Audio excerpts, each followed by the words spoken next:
Hello, everybody. Hi. This is a big one if you're into environment.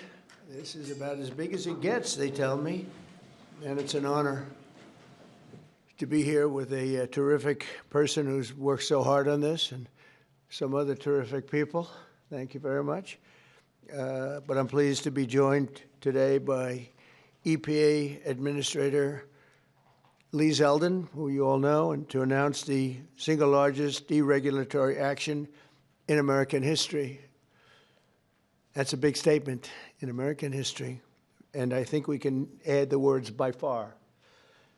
Under the process just completed by the EPA, we are officially terminating the so-called endangerment finding, a disastrous Obama-era policy that severely damaged the American auto industry and massively drove up prices for American consumers. Prices went up incredibly for a worse product. This action will eliminate over $1.3 trillion of regulatory costs and help bring car prices tumbling down dramatically. You're going to get a better car. You're going to get a car that starts easier, a car that works better for a lot less money. In 2009, Barack Hussein Obama, his EPA designated fossil fuels such as oil, gas, and other things that actually make factories rock and roll and other things drive very nicely as a threat to health and human welfare, known as the endangerment finding. This determination had no basis, in fact, had none whatsoever, and it had no basis in law. On the contrary, over the generations, fossil fuels have saved millions of lives and lifted billions of people out of poverty and all over the world. And you see it with the blackouts all over where they don't use it, where they went to wind, intermittent wind, which is weak and ineffective and very, very costly, most costly energy there is. And people are dying because there was no air conditioning or there was no heating. Lots of other things, bad things happened. And yet this radical rule became the legal foundation for the Green New Scam, one of the greatest scams in history, probably as great, maybe even greater than Russia hoax, et cetera, which the Obama and Biden administration used to destroy countless jobs. And the jobs have been just decimated. Although they're all coming back because of tariffs, they're all coming back into our country at levels we've never seen before. But it raised prices and caused immense harm to the U.S. auto industry. We thought irreparable, but we've got them back. We're coming back now. I was in Detroit, as you know, with Ford, and they had one of the earliest plants from the early 1900s, and it was going to be closed down. And then when I won, they said, let's keep it open for a little while. Let's see what happens. And they just announced, as you know, they're going 24 hours around the clock with that same plant that was going to be closed because of what we've done. For example, under the endangerment finding, they forced the hated start-stop feature onto American consumers, which unnecessarily shuts off a car's engine when you stop at a red light. In other words, the engine goes off. That's great. The endangerment finding was also used to impose the massive and really very expensive electric vehicle mandate, expensive in the sense that nobody wanted it. Everybody was going to be forced to buy an electric car in a very short period of time, even though you can't power the car because we would have had to spend $5 trillion on power stations. That's all dead, gone, over. These crippling restrictions were a major factor in driving up car prices to unprecedented levels, and the car that you were getting was not nearly as good. In 4 years under the Biden administration, the price of a new and used car rose more than 22%, all to facilitate the Green New Scam without achieving any meaningful impact on the environment, but making the car worse.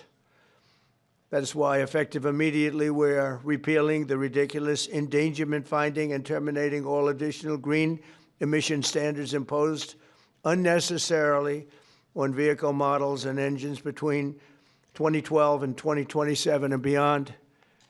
This action will save American consumers trillions of dollars and will lower the average cost of a new vehicle by close to $3,000.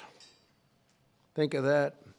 During my campaign, I promised to cut 10 old regulations for every new regulation, and we've exceeded that. We've instead done it 10 regulations. We were able to cut 129, so now we cut 129. So think of that.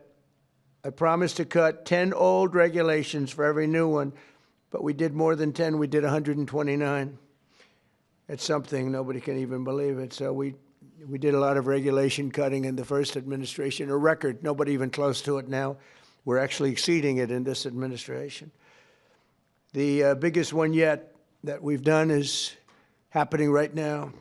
So perhaps no industry has benefited more from our historic deregulation campaign than the U.S. auto industry. We canceled the EPA's absurd, just totally absurd, tailpipe emission standards, which was a disaster for automobile manufacturing, and revoked Biden's emissions waiver that would have allowed California to regulate automobiles for the entire nation. And they're crazy out in California. They have nothing but trouble out there, as you know. That's why people are leaving in record numbers. I also ended Joe Biden's extreme CAFE emission standards, saving the average American consumer much more than $1,000 when they buy a new car. But now we're talking about close to $3,000.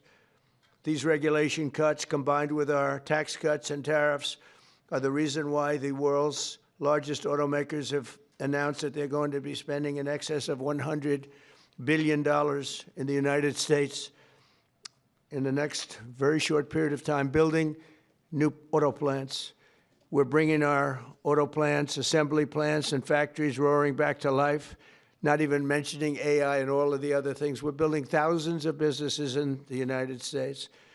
And if you remember, on my first day, they said if I could ever get the Dow up to 50,000 in my last year, in other words, in the fourth year, that it would be an unbelievable miracle. But don't worry about it, because it'll never happen, they said. And if I could get the S&P up to 7,000, they said in the fourth year, they said it will never happen. Let's not even talk about it. I have things. Let's not even waste our time talking about it. Well, at the very end of my first year, the Dow hit 50,000. Now it's over 50,000. And 3 days before that, the S&P hit 7,000. So we didn't have to wait till the end of the fourth year. We just waited till the end of the first year. We've never had a country in a position like this, and a lot of it's due to tariffs, and a lot of it's due to the fact that we had a great election, and a lot of good things have been done. One of the good things I did was put Lee Zeldin in charge of our environment. So I'm going to ask Lee to say a few words. Thank you very much. Excellent. Thank you, Mr. President. This is a big deal. Under President Trump's leadership today, the Trump EPA has finalized the single largest act of deregulation in the history of the United States of America. Referred to by some as the holy grail of federal regulatory overreach, the 2009 Obama EPA endangerment finding is now eliminated. This action will save American taxpayers over $1.3 trillion.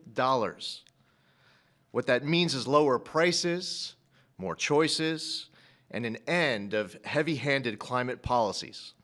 With today's announcement, American families will save over $2,400 for a new vehicle. 16 years ago, an ideological crusade within the Obama administration set off the most costly regulatory power grab our country has ever experienced. The 2009 Obama EPA endangerment finding led to trillions of dollars in regulations that strangled entire sectors of the United States economy, including the American auto industry. It claimed new powers over the vehicles we drive, even though the best reading of the Clean Air Act clearly states otherwise. The Obama and Biden administrations used it to steamroll into existence a left-wing wish list of costly climate policies, electric vehicle mandates, and other requirements that assaulted consumer choice and affordability. And who paid the biggest price? Hardworking families, small businesses, millions of Americans who just want a reliable, affordable car to get to work, take their kids to school, or go to church on Sunday. The endangerment finding and the regulations that were based on it didn't just regulate emissions. It regulated and targeted the American dream. And now the endangerment finding is hereby eliminated, as well as all greenhouse gas emission standards that followed. The red tape has been cut. Manufacturers will no longer be burdened by measuring, compiling, or reporting greenhouse gas emissions for vehicles and engines. And the forced transition to electric vehicles is eliminated. No longer will automakers be pressured to shift their fleets towards electric vehicles, vehicles that are still sitting unsold on dealer lots all across America. And as a cherry on top, we are ending the federal government's push to get manufacturers to install that Obama switch, the almost universally despised start-stop feature. There will be no more climate participation trophies awarded to manufacturers for making Americans' cars die at every red light and stop sign. It's over, done, finished. Under President Trump's leadership, vehicle manufacturers can once again build what Americans want, not what politicians and bureaucrats in Washington demand. President Trump campaigned on reviving the auto industry, and he continues to deliver win after win after win, ending electric vehicle mandates, getting rid of the Biden CAFE standards with Secretary of Transportation Sean Duffy, and securing massive new U.S. manufacturing investments and all of the jobs that come with it. Affordable cars mean opportunity. That means jobs, healthcare, education, and mobility, especially for working families and rural Americans who rely on their vehicles every single day. And this isn't just about making the American economy boom. It's also about restoring the rule of law, a fundamental principle of our great republic. For years, unelected bureaucrats twisted the Clean Air Act into something it was never meant to be. The Obama administration twisted itself into some kind of mental pretzel to invoke authority it didn't have and to sidestep Congress. They claimed that 6 greenhouse gas emissions from vehicles, some of which aren't even emitted from vehicles and trucks, contribute some amount above zero to global climate change, what they said endangered public health.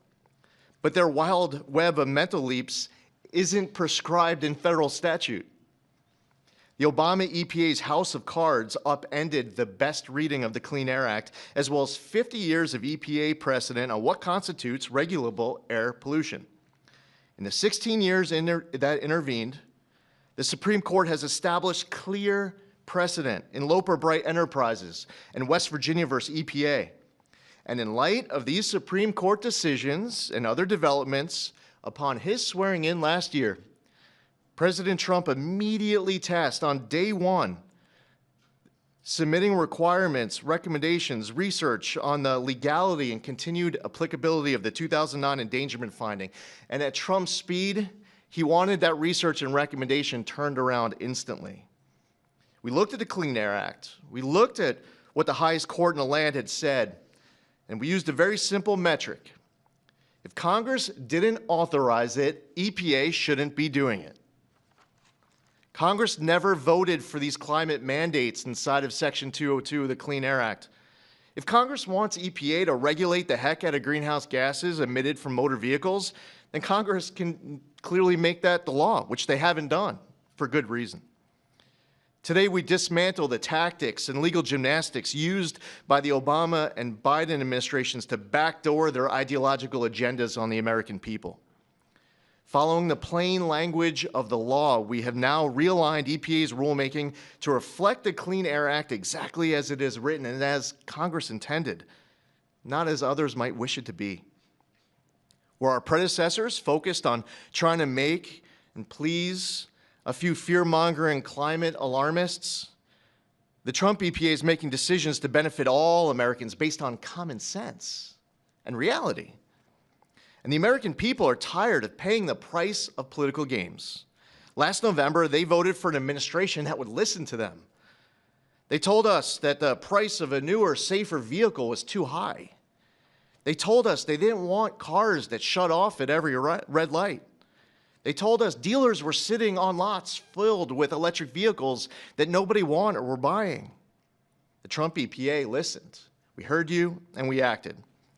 And today's action does not change regulations on traditional air pollutants and air toxics. This EPA is committed to providing clean air for all Americans. Powering the Great American Comeback is based on the singular focus of providing clean air, land, and water for all Americans while harnessing the greatness of the American economy. That's a big difference from our predecessor. We believe that we can and must choose both. If you want an electric vehicle, buy one. If you want a diesel truck, then buy that. If you want a gas-powered vehicle or a hybrid, well, more power to you. That's what freedom and choice look like. We're restoring the rule of law, we're grounding policy in reality, we're giving power back to the American people. And we're bringing back the American dream stronger than ever before. EPA will never waver on its core mission of protecting human health and the environment, and this administration knows we can do that while ushering in the golden age of America. To recap, the 2009 Obama EPA endangerment finding and all greenhouse gas emission standards on light, medium, and heavy-duty vehicles that followed is eliminated. American families now will save over $2,400 for a new vehicle. Today, the single largest act of deregulation in the history of the United States, over $1.3 trillion, the elimination of the endangerment finding is signed, sealed, and delivered. Thank you, Lee. That was long, but good. It was good. Maybe I should say great.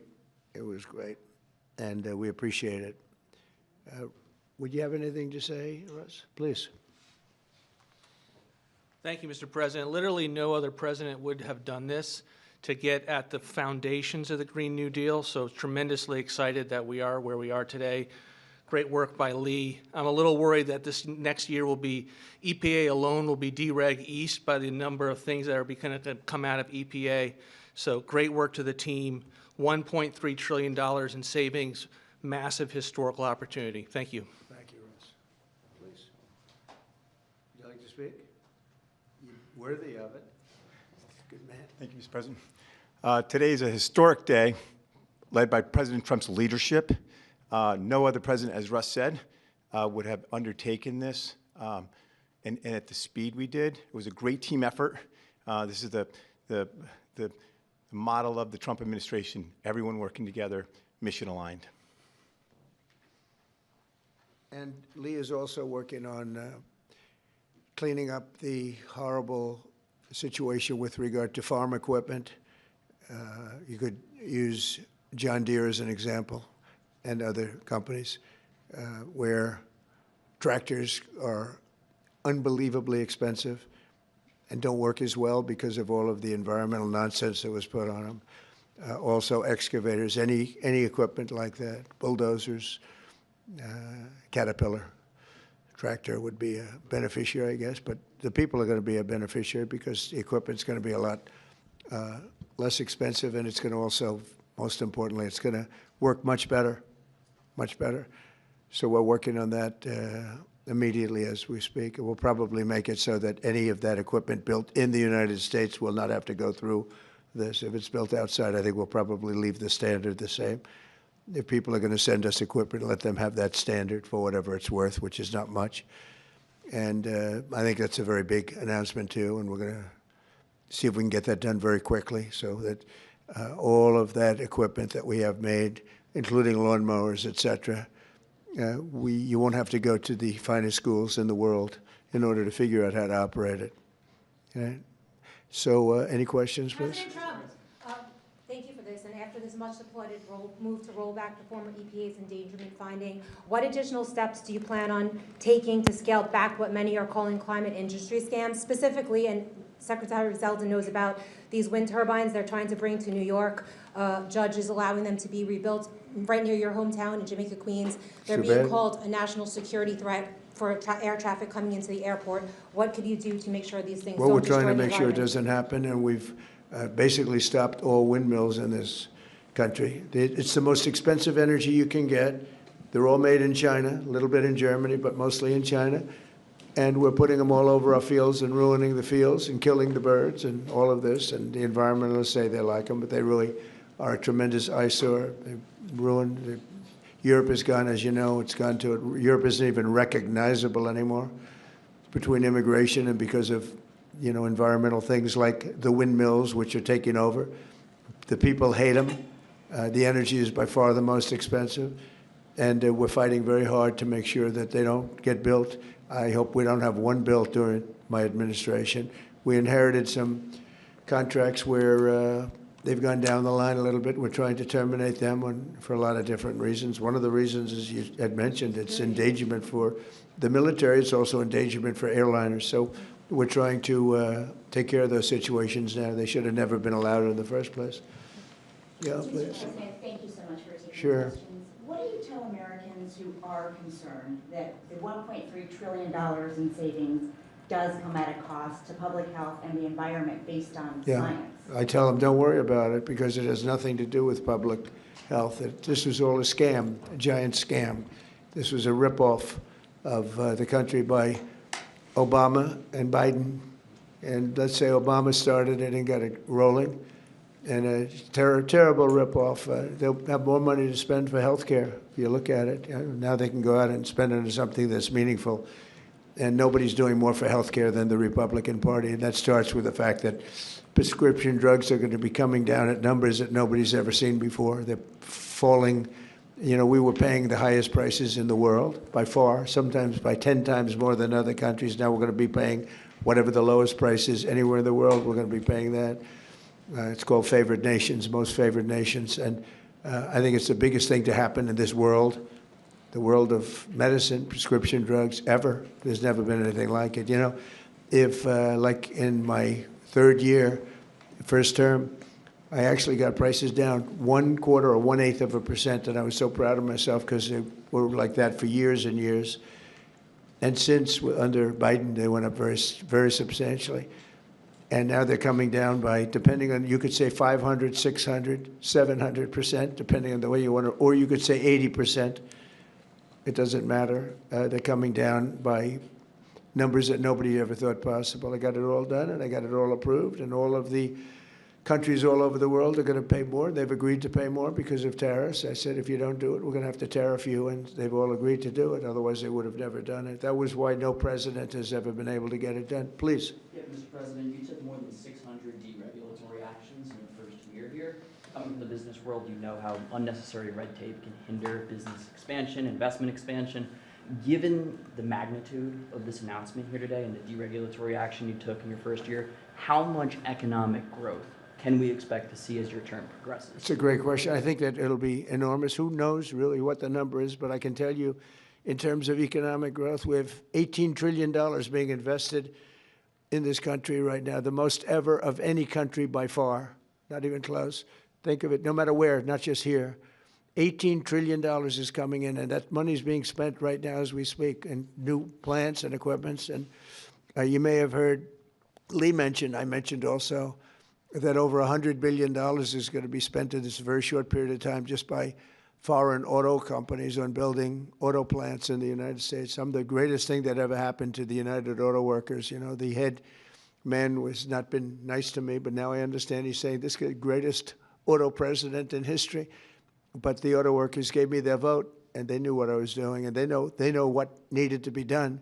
The tariffs saved them, but this is now taken it to a level that I think, Lee, that nobody ever thought even possible. They thought this was, nobody would have the courage to do it. We have to have the courage to do it because we're making America great again. This is a big factor in making our country great. If you look at some of these cars, they didn't even work. They had computers all over the place trying to save a half an ounce of fuel. We have fuel for the next 500 to 1,000 years under our feet, and they're trying like hell to save a half an ounce of fuel. The whole thing is just crazy. Please, go ahead, please. Mr. President, is climate cooperation with China no longer in America's interest? And could you please confirm that you are going to visit China the first week of April? Yeah, I'll be What would you visiting like to President Xi in April.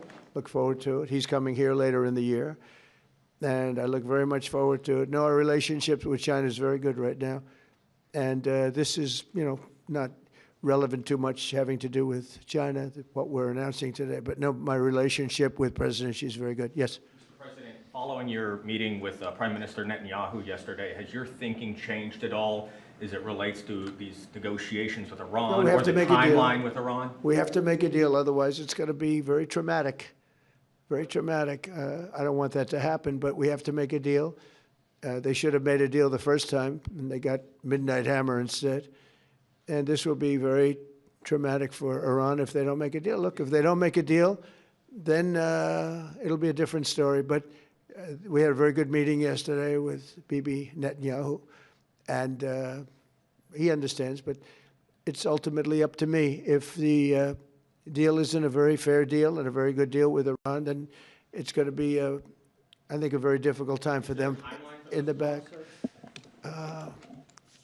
I guess over the next month, something like that. Yeah, shouldn't take, it should happen quickly. They should agree very quickly, yeah. Mr. President, we might be heading into a partial government shutdown. When was the last time you spoke with Chuck Schumer, and do you still feel Democrats are negotiating in good faith? Well, a week ago I spoke, but we have to protect our law enforcement. Actually, the Supreme Court gave a ruling, or one of the courts gave a very big ruling on masks, that you have the right to use them, for personal protection if you want. So I don't know how that interjects. They want our law enforcement to be totally vulnerable and put them in a lot of danger. They have some things that are really very, very hard to approve, frankly. As you know, it's only pretend. We had various of the other bills, that's all done, but we're left with this one. We have to protect our law enforcement, very important. Please. Why does Prime Minister Netanyahu want you to stop negotiating with Iran? He is, you're saying stop entertaining, stop talking to them? Didn't say that, we didn't discuss that. I'll talk to them as long as I like, and we'll see if we can get a deal with them, and if we can't, we'll have to go to phase two. Phase two will be very tough for them. I'm not looking for that.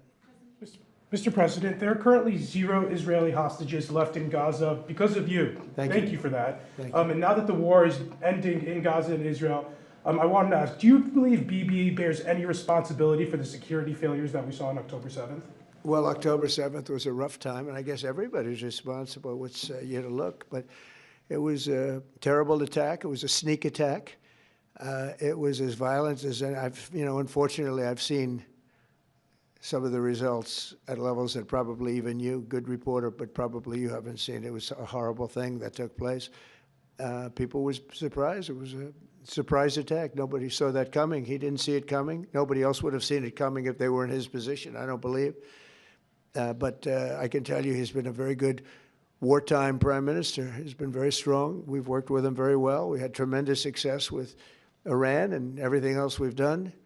And he really has been. He's been, extraordinary as far as a wartime prime minister. Not easy. And, you have a president that refuses to give him a pardon. I think that man should be ashamed of himself. A pardon over this trial that's going on. The president of Israel, the primary power he's got is the power to give pardons. And he's not, he said he's given it 5 different times, but he doesn't want to do it because I guess he loses his power. I think the people of Israel should really shame him. He's disgraceful for not giving it. He should give it. But Bibi's been a great wartime prime minister, and I've been the best friend to Israel I think that they've ever had. A lot of people say beyond presidents that they've ever had, and we will continue to be. Yes, ma'am. On the SAVE Act, Mr. President, voter ID polls very well nationally. Even the majority of Democrat voters want it. Right. So why do you think Senate Democrats are resisting the SAVE Act, and what is your strategy and realistic pathway to getting the SAVE Act passed to ensure free and fair elections for the next generation? It's such a great question. I appreciate it, actually, because it's called the Save America Act. We've changed the name. It's the Save America Act, and the Democrats are against it. I heard one of them saying, we will stop the Save America Act. No, we're trying to save America. And it has to do with largely voting. And basically, it's got 3 very simple points. It's got voter ID, photo ID, but voter ID with a photo, right? It's got the confirmation of U.S. citizenship. You have to be a citizen. So you have a vote, you have an ID. That's about a 99% one, and I think 90% with Democrats.